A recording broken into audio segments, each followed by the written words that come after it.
देवादिदेव भगवान महादेव शिव और जगत जननी मां जगदम्बा के चरणों में नमन करते हुए मैं यति नरसिंहानंद सरस्वती आज एक ऐसे व्यक्ति के बारे में हिंदुओं से बात करना चाहता हूं जो जन्मा तो मुसलमानों में था, लेकिन जिसे भारत में धर्मनिरपेक्षता की पहचान बताया जाता है, जिसे भारत की शान बताया जाता है, जिसे भारत में भारत रत्न का सम्मान मिला, पद्म विभूषण का सम्मान मिला, पद्म भूषण का सम्मान मिला, भारत का राष्ट्रपति बना।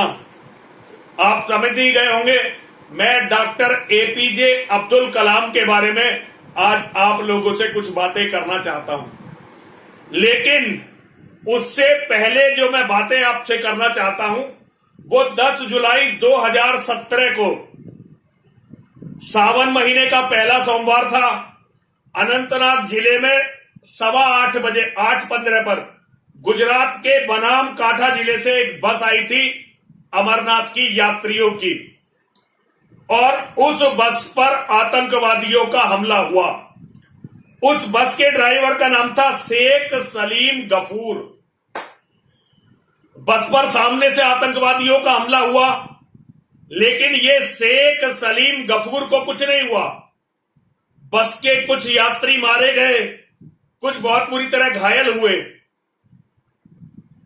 ये बस बिना सुरक्षा अमरनाथ के यात्रियों को लेकर जा रही थी, और इसका अमरनाथ श्राइन बोर्ड में कोई भी रजिस्ट्रेशन नहीं था। जो लोग अमरनाथ यात्रा के सिस्टम को जानते हैं वो अच्छी तरह से जानते हैं कि बिना किसी षड्यंत्र के कोई भी बस गुजरात से चलकर अमरनाथ पहुंच जाए, ये संभव नहीं है। आतंकवादी हमला हो गया, गुजरात के और महाराष्ट्र के कुछ लोग मारे गए, और सारे मीडिया ने, सारे हिंदू बुद्धिजीवियों ने, यहां तक कि हमारी सरकारों ने उस शेख सलीम गफूर को हीरो बनाकर पेश किया, हीरो बनाकर, और उसे बड़े बड़े इनाम मिले, और बताया गया कि उसने अपनी जान पर खेलकर उन यात्रियों की जान बचाई जो बाकियों की जान बची। किसी ने यह जानने की कोशिश नहीं की कि ये बस बिना श्राइन बोर्ड में रजिस्ट्रेशन के बिना सुरक्षा के लिए कैसे जा रही थी, क्यों जा रही थी, क्या कारण था, और इस पूरे कांड में उस शेख सलीम गफूर की क्या भूमिका थी। भारत में किसी ने भी इस बात को जानने का प्रयास नहीं किया। इसी का नाम है धर्मनिरपेक्षता। यदि ये ड्राइवर किसी जीवित कंट्री में होता, ऐसे देश में होता जहां की सरकारों में हौसला होता और वो अपने नागरिकों के जीवन की कीमत को जानती, तो कम से कम ये जांच तो जरूर होती कि भाई ये कैसे ले जा रहा था बस को बिना परमिशन के। जबकि सब जानते हैं कि कश्मीर में यदि कोई हिंदू बिना फौज और बिना सीआरपीएफ की सुरक्षा के जाएगा तो वो मरकर ही आएगा, बिना मरे आ नहीं सकता। ये तो बच्चा बच्चा जानता है। किसी हिंदू ने सवाल नहीं उठाया, मुसलमान तो उठाते क्यों। और उस ड्राइवर को करोड़ों रुपए इनाम में मिले। धन्य है मेरे देश के हिंदू जो अपने कातिलों को सम्मानित करते हैं और उन्हें धर्मनिरपेक्षता की मिसाल बताते हैं। ऐसा ही मामला अब्दुल कलाम के साथ हुआ है इस देश में। मैं जानता हूं जब मैं ये वीडियो बना रहा हूं तो बहुत सारे लोग मुझे गाली देने के लिए तैयार बैठे होंगे, क्योंकि वो अब्दुल कलाम को भगवान से कम नहीं मानते। लेकिन उन मूर्खों को ये नहीं पता अब्दुल कलाम ने राष्ट्रपति भवन में एक सेल बनवाई थी। तुम जिसे धर्मनिरपेक्षता की मिसाल बताते हो ना, उस अब्दुल कलाम ने राष्ट्रपति भवन में, और ये आप आरटीआई से मालूम कर सकते हैं कि मैं सच बोल रहा हूं या झूठ बोल रहा हूं। और उस सेल का काम यह था कि यदि भारत में किसी मुसलमान के साथ कोई गलत काम हो रहा है, सिस्टम से कोई गलती हो रही है, तो वो उस सेल में शिकायत करे, और अब्दुल कलाम पर्सनली उस शिकायत को देखता था। इसका एक बहुत बड़ा उदाहरण अफजल गुरु संसद पर हुए हमले का जो मुख्य षड्यंत्रकारी था, उसको जब फांसी की सजा हो गई तो वो ये नहीं चाहता था कि वो राष्ट्रपति को दया याचिका भेजे, क्योंकि उसे लगता था कि दया याचिका का कोई फायदा नहीं है। लेकिन अब्दुल कलाम ने व्यक्तिगत रूप से इंटरेस्ट लेकर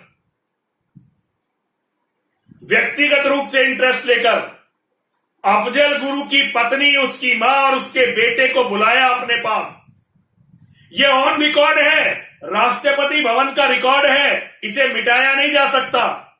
इसे कोई भी हिंदू चेक कर लेगा। और इसके लिए अब्दुल कलाम ने रास्ता बनाया। एक शिकायत अब्दुल कलाम की उस सेल पर आई जो उसने मुसलमानों के लिए बनाई थी। शिकायत आने के केवल 2 दिन के अंदर अब्दुल कलाम ने अफजल गुरु की पत्नी, उसके बेटे और उसकी मां को मिलने का समय दिया। जो लोग भारत के राजनीति के सिस्टम को जानते हैं, जो भारत के गवर्नर और प्रेसिडेंट, राष्ट्रपति और राज्यपाल के प्रोटोकॉल को जानते हैं, वो ये जानते हैं कि 2 दिन में राष्ट्रपति से मिलना किसी भी तरह से संभव नहीं होता। ये तो आम व्यक्ति के लिए क्या, मंत्रियों के लिए भी संभव नहीं है। लेकिन अब्दुल कलाम के लिए अफजल गुरु के परिवार के लोग अपना ही परिवार थे और सारे के सारे जितने भी प्रोटोकॉल हैं उन्हें तोड़कर केवल 2 दिन के अंदर अब्दुल कलाम उनके परिवार से मिला और उसने परिवार के लोगों से कहा कि आप जाइए। ऑन रिकॉर्ड है ये बात। अब्दुल कलाम से मिलने के बाद अफजल गुरु ने जब अफजल गुरु का परिवार अब्दुल कलाम से मिल गया तो फिर वो जेल में अफजल गुरु से मिलने गए और अफजल गुरु ने दया याचिका डाली। भारत की सबसे घटिया सरकार उस समय थी। कांग्रेस का ये यूपीए 2 शुरू हो गया था। मनमोहन सिंह भारत के प्रधानमंत्री थे, लेकिन उस समय भी गृह मंत्रालय में इतनी सोचने की शक्ति थी, वो ये समझते थे कि ये दया याचिका यदि अब्दुल कलाम के सामने गई तो अब्दुल कलाम इस दया याचिका को स्वीकार कर लेगा और फांसी नहीं होगी। तो 2 साल तक गृह मंत्रालय ने, जब तक अब्दुल कलाम रिटायर नहीं हो गया, वो दया याचिका अब्दुल कलाम के सामने जाने नहीं दी। ये आधिकारिक चीजें बता रहा हूं आपको। जब अब्दुल कलाम के पास वो दया याचिका नहीं पहुंची और रिटायरमेंट के दिन आ गए तो अब्दुल कलाम ने पत्र लिखा गृह मंत्रालय को कि आपके पास आई हुई है अफजल गुरु की दया याचिका, आपने मुझे आज तक क्यों नहीं भेजी। ये आधिकारिक चीजें हैं, ये मनगढ़ंत नहीं हो सकती। लेकिन हिंदुओं के अंदर एक खास बात है, हिंदू ना तो खुद कुछ जानते हैं, केवल अपने नेताओं की, अपने संगठनों की बातें सुनते हैं और उनके नेता जब कह देते हैं कि जी ये तो धर्मनिरपेक्षता का बड़ा प्रतिमान है, तो वो उस व्यक्ति को धर्मनिरपेक्षता का प्रतिमान मानते हुए बाकी सबकी बातों को रद्द कर देते हैं। इसे कहते हैं अज्ञान का अहंकार। व्यक्ति के अंदर ज्ञान का अहंकार होता है, ये तो बड़ा एक प्रकृति का नियम है। ज्ञान है तो उसका अहंकार होगा।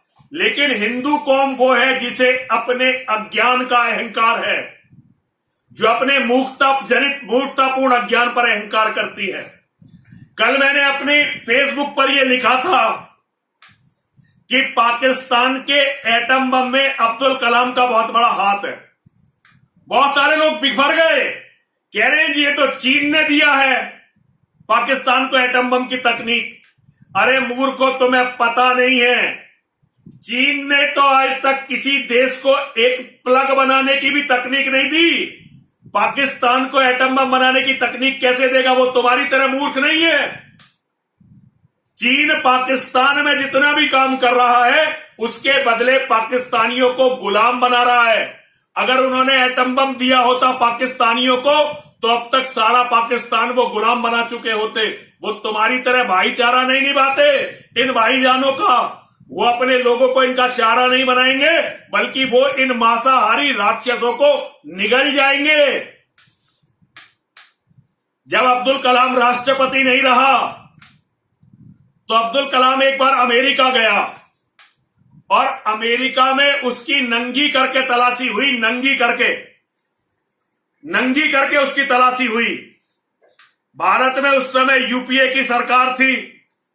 मनमोहन सिंह को, सोनिया गांधी को एक मुसलमान का अपमान बहुत बुरा लगा और उन्होंने आधिकारिक रूप से अमेरिका की सरकार को इसकी आपत्ति दर्ज करवाई। इसकी आपत्ति कि भाई ये हमारा पूर्व राष्ट्रपति है, भारत रत्न है, वैज्ञानिक है, आप इसका अपमान नहीं कर सकते।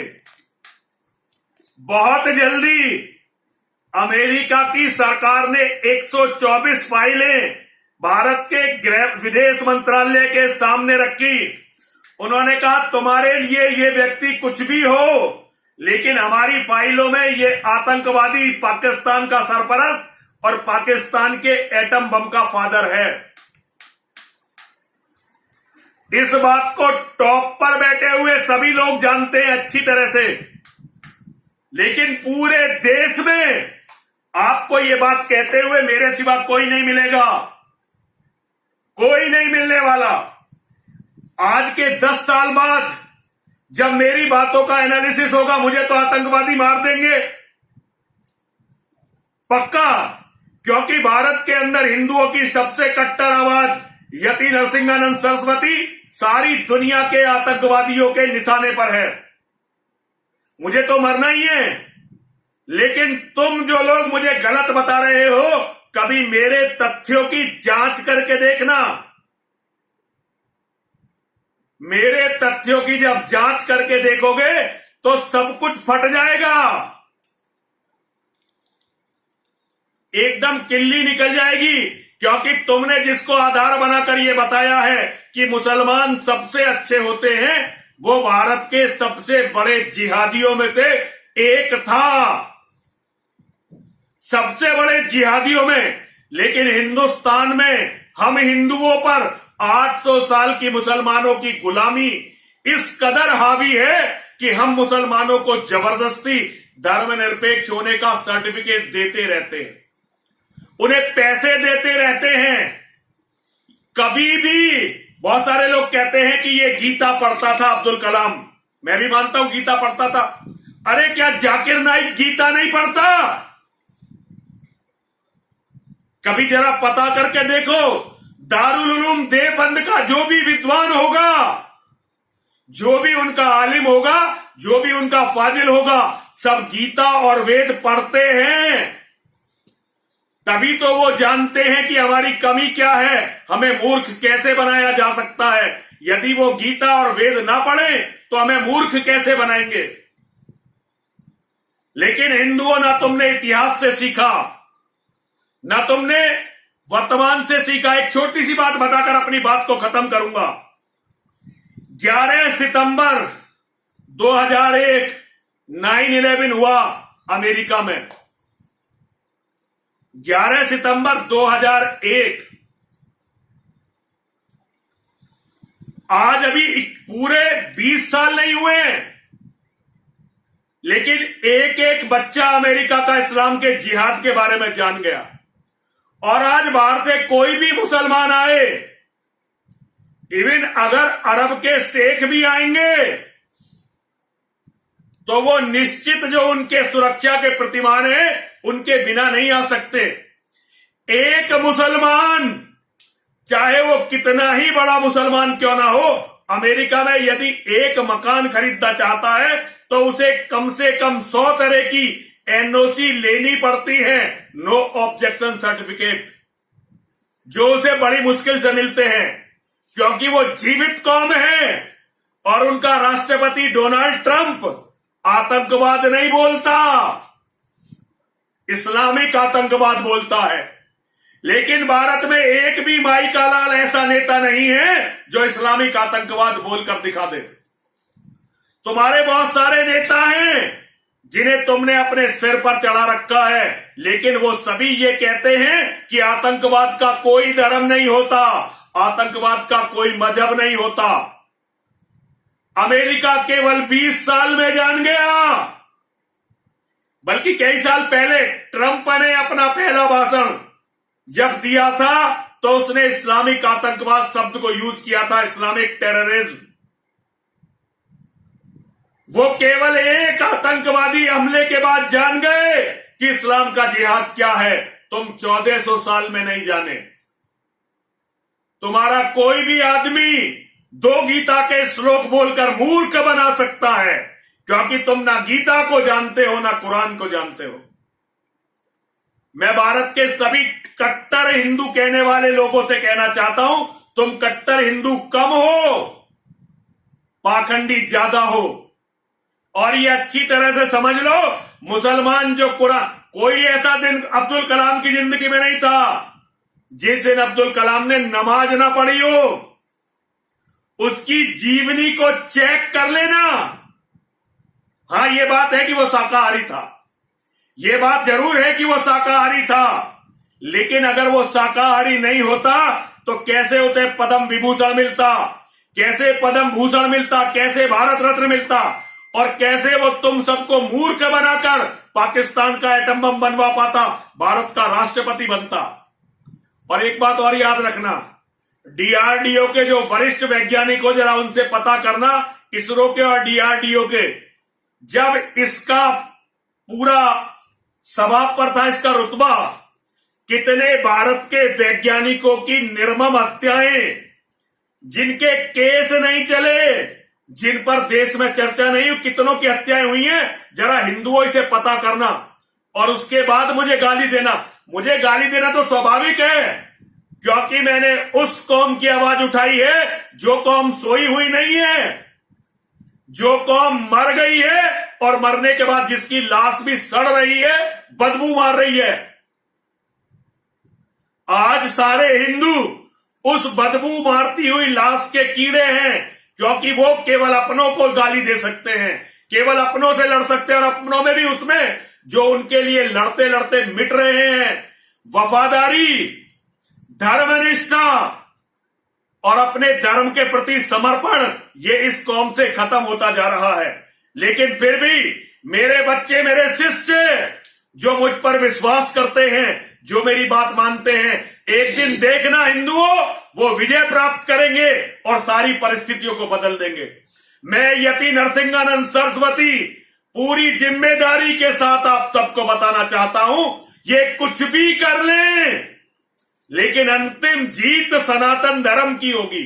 लाखों करोड़ों कलाम आएंगे, लाखों करोड़ों अफजल गुरु आएंगे, लेकिन नरसिंहानंद के शेर जिस दिन जाग जाएंगे, नरसिंहानंद के बच्चे जिस दिन नरसिंहानंद की बात को समझ जाएंगे, उसके बाद देखना इन कुत्तों के, इन सियारों के, इन गीदड़ों के, जो अपने आप को शिकारी समझ बैठे हैं,